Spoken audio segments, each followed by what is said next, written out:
terbarunya gitu. Ini luar biasa, banyak tadi dari penonton di dalam apresiasi yang sangat luar biasa gitu untuk film.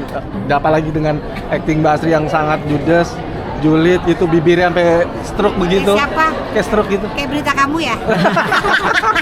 Nggak, bercanda. Gimana? Tapi kalau nggak diberitain, segala sesuatunya nggak bisa. Karena pemberitaan atau apapun itu harus diberitakan secara jelas supaya pemirsa juga belajar dari semua kejadian yang ada gitu ya. Aku diberitain terus sama kalian, bukannya nggak seneng aja, nggak apa-apa, tapi pemberitaannya mudah-mudahan bisa buat jadi pelajaran untuk semua. Amin. Yang baik ditiru, yang nggak baik jangan ditiru. Semuanya. Jadi Coco Tetonggo ini kenapa aku ambil, karena nggak tahu kenapa menyentuh kehidupanku juga gitu. Kayaknya kehidupan semua orang. Ketika kita jadi orang yang maksudnya orang tuh kadang harus normal. Orang tuh kalau nggak normal atau nggak kayak orang-orang itu salah. Nah, kadar normal setiap orang tuh apa sih? Gitu. Batasannya apa? Normal menurut siapa? Sementara setiap orang itu hidupnya, lahirnya beda, orang tuanya beda, pengajarannya beda, masa lalunya beda, trauma di hidupnya beda. Jadi yang dibilang orang nggak normal atau nggak seperti biasa tuh apa gitu. Jadi ya di Coco Tetonggo ini aku belajar untuk menerima ketika kejadian apapun di orang lain. Kita boleh sedih, boleh nggak seneng, boleh apapun, tapi apakah komentar nggak suka atau suka itu harus dikeluarkan. Karena mungkin jadi baik kita dapat komentar negatif, mungkin jadi baik kita dapat komentar positif, tapi ternyata komentar positif atau negatif dari setiap tindakan orang itu ada impact buat orang lain. Ada sampai yang depresi karena dibilang nggak normal, padahal dia nggak tahu masalah apa yang menimpa hidupnya. Terus solusinya apa dia juga nggak tahu gitu. Jadi itu tadi itu. Nah di era kita ini, sesama bukan tetangga aja, pertemanan, bahkan di digital, orang yang nggak kenal aja bisa sampai sepedes itu ngomongnya. Tapi kalau dianggap tidak normal. Nah, normal atau tidak normal setiap orang, apakah kamu tahu sejarahnya? Nah, di Coco Tetonggo ini aku belajar untuk gimana kita menerima suka atau tidak suka komentar dari orang lain, menjadi pembelajaran diri. Oh nggak apa-apa, yang penting saya bahagia menghadapi hidup saya. Oh yang penting saya menerima keadaan apapun yang saya jalankan gitu. Tapi kan nggak semua orang bisa nerima. Ada yang dikomentarin jelek atau bagaimana, yang akhirnya depresi, bahkan sampai bunuh diri.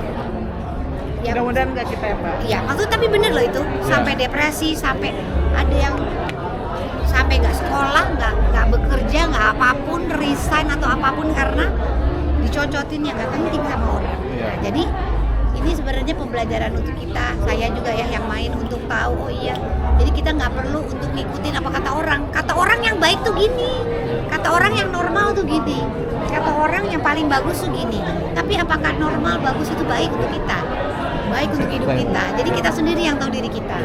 Makanya harus cari bahagia. Berarti cara kamu ibaratnya mendapatkan cibiran dari orang-orang sekitar itu dengan cara diam kah atau seperti apa mungkin?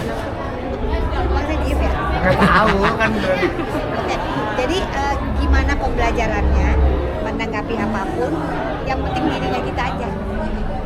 Iya, dirinya kita aja, jalaninnya gimana. Semua masalah hidup isinya kan masalah. Tapi bagaimana kita menanggulangi masalah kita sendiri. Kalau orang lain berkomentar itu adalah masalah baru. Aku nggak terlalu pikirin. Asli di sini jadi siapa dan seperti apa gitu? Di sini jadi bukur. Jadi orang yang sebenarnya bukan gue banget. Ini peran pertama kali saya jadi super judes. Yang lain saya jadi orang susah kebanyakan ya. Terus ya macam-macam. Jadi saya terima ini karena saya pengen coba aja gimana sih rasanya seenaknya.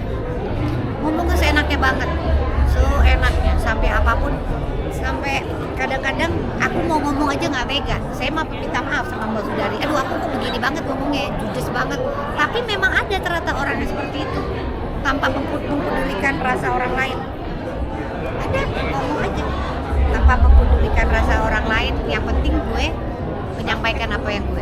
Dari semua karakter yang paling berasa relate-nya selain menjadi ibu pur, karakter siapa Oke. Mbak? Karakter ini ya nih. Ya, Basri mau Hadir juga ke acara Luna. Oh Luna, ya.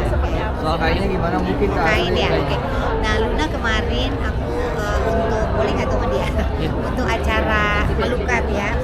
Jadi saya punya kain namanya Denyut Semesta, di mana itu adalah kain pusaka tekstil. Jadi dari sampah tekstil dicop lagi jadi kapas, kemudian jadi benang, kemudian dipintal lagi jadi tenun. Nah itu dikerjakan sama 1.000 orang. Nah kemudian di kain itu kita buat atau kita melakukan apa namanya pewarnaannya pakai pewarna 11 suku Dayak di Kalimantan.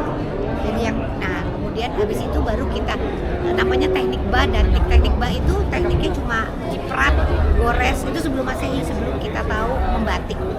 Nah lalu tik itu adalah teknik yang sekarang kita udah tahu simbol, udah tahu. Nah jadi Luna kemarin pesan Basri, ayahku udah nggak ada, terus ayah punya lukisan ayah dan aku, boleh nggak dibatik di kain Denyut Semesta.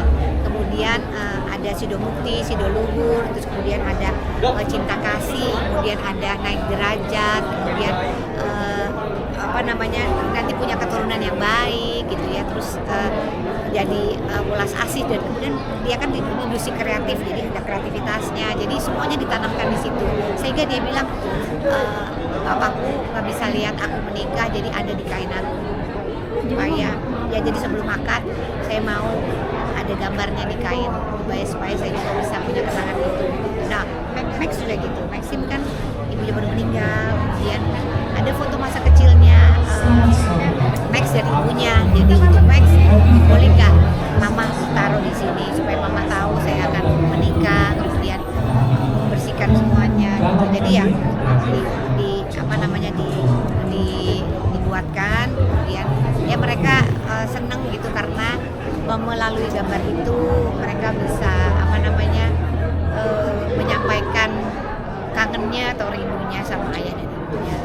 Jadi karena kan nggak bisa hadir di pernikahan. Jadi saya seneng banget bisa ikut juga waktu Luna dan Maxim melakukan melukat, kemudian sebelum akad nikah. Jadi mudah-mudahan jalannya baik, karena pernikahan memang saya pesan harus equal, kemudian maunya sejahtera dan yang paling bagus bahagia. Jadi mudah-mudahan lanjut terus, amin. Oke. Cukup. Ganti baju dulu Ganti ya. baju dulu kan lanjut lagi. Mbak, ganti baju dulu. Oke, thank you Makasih ya, Basri. ganti baju dulu ya. Ya.